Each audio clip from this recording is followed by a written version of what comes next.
తన తల్లిని దూషించిన వారిని సైతం పెద్ద మనసుతో క్షమించిన ప్రధాని మోదీ. కొన్నిసార్లు ఒక మనిషి గొప్పతనం అతని విజయాల్లో కాదు, కఠిన సమయాల్లో ఎలా స్పందిస్తాడనే దాంట్లో కనిపిస్తుంది. మనల్ని ఎవరైనా విమర్శిస్తే బాధపడడం సహజం, కానీ మన తల్లిని అవమానిస్తే చాలా మంది భావోద్వేగానికి లోనవుతారు. అదే సమయంలో దేశ ప్రధానిగా ఉన్న వ్యక్తి ఎలా స్పందించారనేదే ఇప్పుడు దేశవ్యాప్తంగా చర్చకు దారితీసింది. ఇటీవల ఢిల్లీలో జరిగిన నిరసనల సందర్భంగా ప్రధాని నరేంద్ర మోదీతో పాటు ఆఖరికి ఆయన తల్లిపై కూడా అసభ్యకర వ్యాఖ్యలు చేశారు. ఈ వీడియోలు సోషల్ మీడియాలో వేగంగా వైరల్ అయ్యాయి. చాలా మంది ఆ వ్యాఖ్యలను ఖండించగా, మరికొందరు రాజకీయాల పేరుతో ఇలాంటి భాష వాడడం సరైంది కాదని అభిప్రాయపడ్డారు. ఈ పరిణామాల మధ్య ప్రధాని మోదీ స్పందించిన తీరు అందరి దృష్టిని ఆకర్షించింది.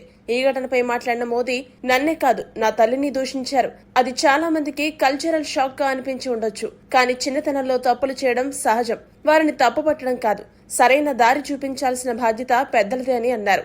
అంతేకాదు, మనమందరం కలిసి మంచి సమాజాన్ని నిర్మిద్దామంటూ పిలుపునిచ్చారు. ఇక్కడ గమనించాల్సిన విషయం ఒకటే, తీవ్ర విమర్శలకు కూడా ఆయన ప్రతిస్పందన కోపంతో కాకుండా సంయమనంతో ఉండడం చాలా మందిని ఆలోచింపజేసింది. ఎవరి రాజకీయ అభిప్రాయాలు ఎలా ఉన్నా విభేదాలను వ్యక్తపరచడానికి మర్యాదపూర్వక భాష అవసరమా అనే చర్చకు కూడా మళ్లీ తెరపైకి వచ్చింది. రాజకీయాల్లో విమర్శలు కొత్తవి కాదు. అధికారంలో ఉన్న వారిని ప్రశ్నించడం ప్రజాస్వామ్యంలో సహజమే. కానీ వ్యక్తిగత దూషణలు, కుటుంబ సభ్యులను లక్ష్యంగా చేసుకునే వ్యాఖ్యలు సమాజానికి మంచి సందేశం ఇవ్వవని పలువురు అభిప్రాయపడుతున్నారు. ముఖ్యంగా చిన్నవారు, యువత ఎదుట పెద్దలు చూపించే ప్రవర్తనే వారి ఆలోచనలు ప్రభావితం చేస్తుంది. ప్రధాని మోదీ చేసిన వ్యాఖ్యల్లో మరో అంశం కూడా ఉంది. తప్పు చేసిన వారిని జీవితాంతం తప్పుపట్టడం కంటే సరైన మార్గం చూపించడం ముఖ్యమనే సందేశాన్ని ఆయన ఇచ్చారు. తప్పు జరిగితే దాన్ని సరిదిద్దుకునే అవకాశం కూడా ఉండాలని ఆయన చెప్పిన భావనపై ఇప్పుడు సోషల్ మీడియాలో విస్తృతంగా చర్చ జరుగుతోంది. అయితే ఈ అంశంపై అభిప్రాయాలు భిన్నంగా ఉన్నాయి.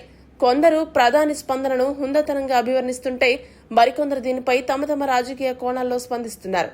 ప్రజాస్వామ్యంలో భిన్నాభిప్రాయాలు సహజమే.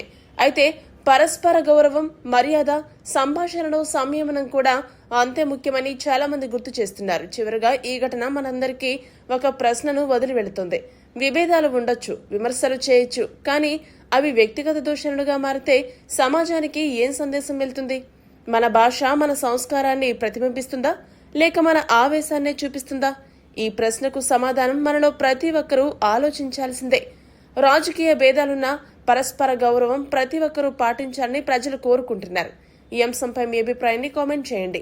ఇలాంటి విశ్లేషణాత్మక వీడియోల కోసం పవన్ టీవీ న్యూస్ నెట్వర్క్ ను సబ్స్క్రైబ్ చేసుకోండి.